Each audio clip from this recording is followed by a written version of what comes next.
شروع اللہ کا نام لے کر جو بڑا مہربان نہایت رحم والا ہے۔ اے پیغمبر صلی اللہ علیہ وآلہ وسلم،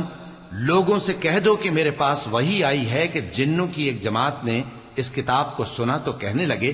کہ ہم نے ایک عجیب قرآن سنا جو بھلائی کا رستہ بتاتا ہے، سو ہم اس پر ایمان لے آئے، اور ہم اپنے پروردگار کے ساتھ کسی کو شریک نہیں بنائیں گے، اور یہ کہ ہمارے پروردگار کی شان بہت بلند ہے، وہ نہ بیوی رکھتا ہے نہ اولاد، اور یہ کہ ہم میں سے کوئی بے وقوف اللہ کے بارے میں جھوٹ گھڑتا ہے، اور ہمارا یہ خیال تھا کہ انسان اور جن اللہ کی نسبت جھوٹ نہیں بولیں گے،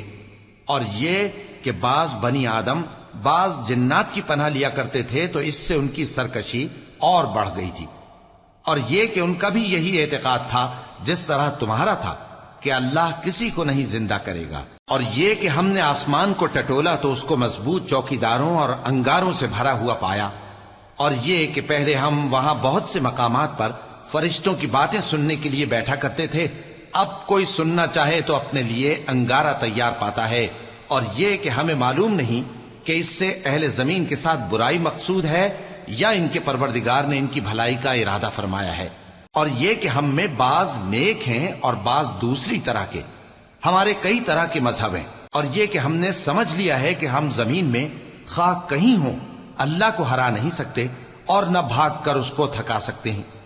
اور جب ہم نے ہدایت کی کتاب سنی اس پر ایمان لے آئے، سو جو شخص اپنے پروردگار پر ایمان لاتا ہے تو اس کو نہ نقصان کا خوف ہے نہ کسی طرح کے ظلم کا، اور یہ کہ ہم میں بعض فرما بردار ہیں اور بعض نافرمان ہیں، تو جو فرما بردار ہوئے وہ سیدھے رستے پر چلے، اور جو نافرمان ہوئے وہ دوزخ کا ایندھن بنے۔ اور اے پیغمبر صلی اللہ علیہ وآلہ وسلم، یہ بھی ان سے کہہ دو کہ اگر یہ لوگ سیدھے رستے پر رہتے تو ہم ان کے پینے کو بہت سا پانی دیتے تاکہ اس سے ان کی آزمائش کریں، اور جو شخص اپنے پروردگار کی یاد سے منہ پھیرے گا وہ اس کو سخت عذاب میں داخل کرے گا، اور یہ کہ مسجدیں خاص اللہ کی ہیں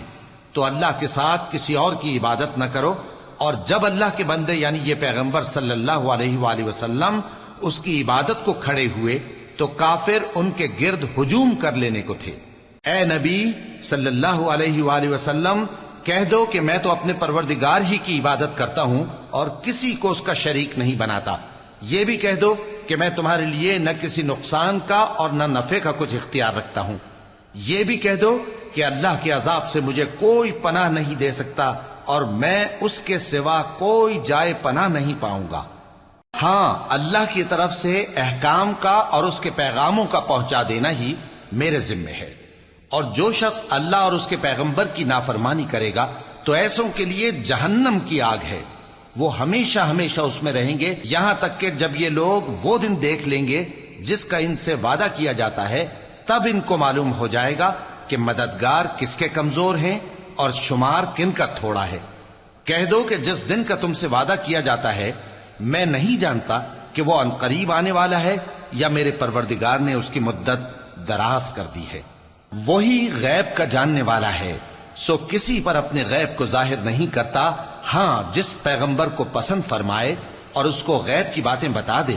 تو اس کے آگے اور پیچھے نگہبان مقرر کر دیتا ہے تاکہ معلوم فرمائے کہ انہوں نے اپنے پروردگار کے پیغام پہنچا دیے ہیں، اور یوں تو اس نے ان کی سب چیزوں کا ہر طرف سے احاطہ کر رکھا ہے اور ایک ایک چیز گن رکھی ہے۔